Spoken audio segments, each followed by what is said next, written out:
টেকনাফে এইবার সংখ্যালঘু রাখাইনদের কোটি টাকার ভূ-সম্পত্তি জবরদখলে মাঠে নেমেছে রাজু গং।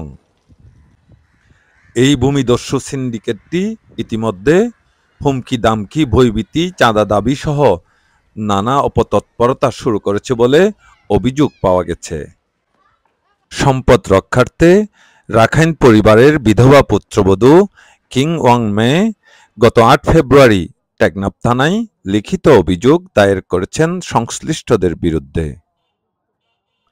লিখিত অভিযোগে রাজু, ইলিয়াস, আলমগীর ও সেলিম সহ ৪ জনের বিরুদ্ধে সম্পদ কুক্ষিগত করার পাইতারার অভিযোগ আনা হয়েছে।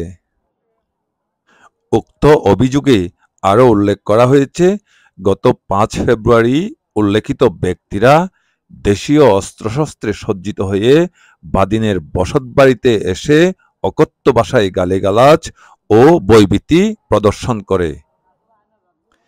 এতে বাদিনী নিরাপত্তাহীনতায় ভুগছেন বলেও উল্লেখ করেছেন। দিয়ে চাঁদা খুঁজে আমাদের কাছে টাকা দাবি করছে, এজন দাবি করছে ৫০ লাখ, এজন দাবি করছে ৩০ লাখ, আর এজন দাবি করছে ১৫ লাখ, এভাবে ৪ জন দাবি করছে। এগুলো নিয়ে আমরা সমস্যা। ইলিয়াস, রাজু আর ভাড়াটিয়া দিকে নাকি দোকান বন্ধ করে দেয়, এটা আমাদের জায়গা বলে ওরা বসছে। ওখানে আমি তো ২ দিন পর ওদের কাছে ভাড়া নিয়ে আসছে, ভাড়া দিয়ে আসছে, ওরা তো এখন তো আমাদের দাবি করছে। এখন ওরা মামলা চলতেছে যে ওরা এখন ওদের লোক পাঠায় দিয়ে এখন জামিলা করতেছে। যে স্থানীয় ব্যবসায়ীরা জানিয়েছেন, টেকনাফ উপরের বাজারের কোটি টাকা মূল্যের এই সম্পদের প্রকৃত মালিক কেজাপ্রু চৌধুরীর ওয়ারিশগণ।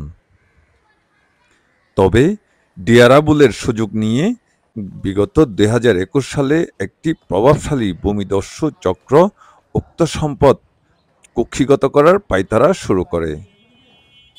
তবে ভুক্তভোগী পরিবারের পক্ষে যথাসময়ে আদালতের শরণাপন্ন হওয়ায় সেই ভূমিদস্যু সিন্ডিকেট জমি কুক্ষিগত করতে না পেরে নতুন করে রাজু গংকে সামনে দিয়ে আবারও জমি কুক্ষিগত করার পাইতারা শুরু করেছে।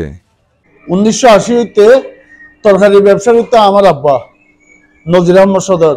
এরপরে যাই শুরু থেকে একটু বড় হয়ে সৈদার থেকে একটা দোকান নিচে মঙ্গিরি সৈদার থেকে ১০০ টাকার ধরে ভাড়া। এরপরে ২০০৯ সালে আমার আব্বা মারা যাওয়ার পরে আমার ছোট ভাই করছে।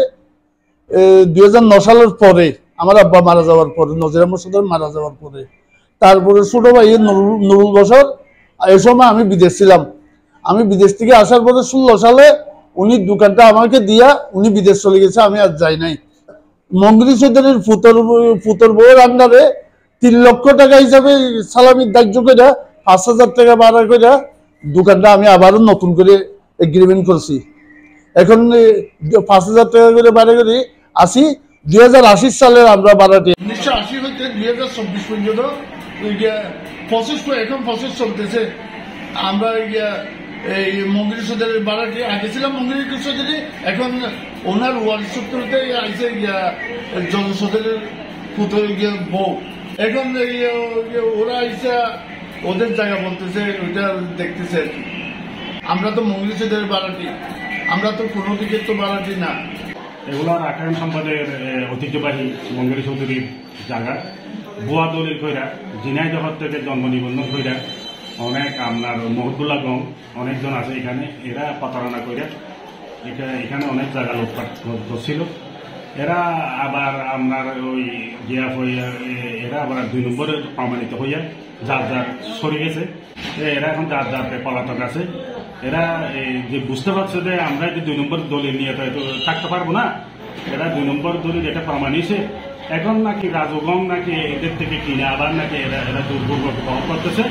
এই রাখাইন সম্পাদের একজন মহিলা ওর পুত্রবধূ কেমুয়াং মে, ওনাকে আমি লাঞ্ছিত করতেছে, দোকানদারকে আপনার মারপিট করতেছে। আমরা এটা জানলাম আর কি। আজকে থানার থেকে সাব ইন্সপেক্টর আইডে তদন্ত করছে, ওইখানে আমি ছিলাম। তারপরে দেখছি ওরা সম্পূর্ণ এদেরকে জিম্মিগুলি নির্যাতন করতেছে। এদিকে অভিযুক্তদের বিরুদ্ধে মামলার সাক্ষীদেরও ভয়ভীতি প্রদর্শন এবং আদালতে সাক্ষ্য না দেওয়ার হুমকি দেওয়ার অভিযোগ উঠেছে।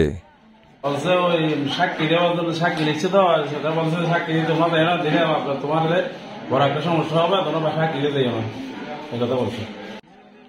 এই ঘটনায় অভিযুক্ত রাজুর কাছে মুঠোফোনে অভিযোগের বিষয়ে জানতে চাইলে তিনি হুমকি-দামকি ও চাঁদা দাবির বিষয়টি অস্বীকার করেন।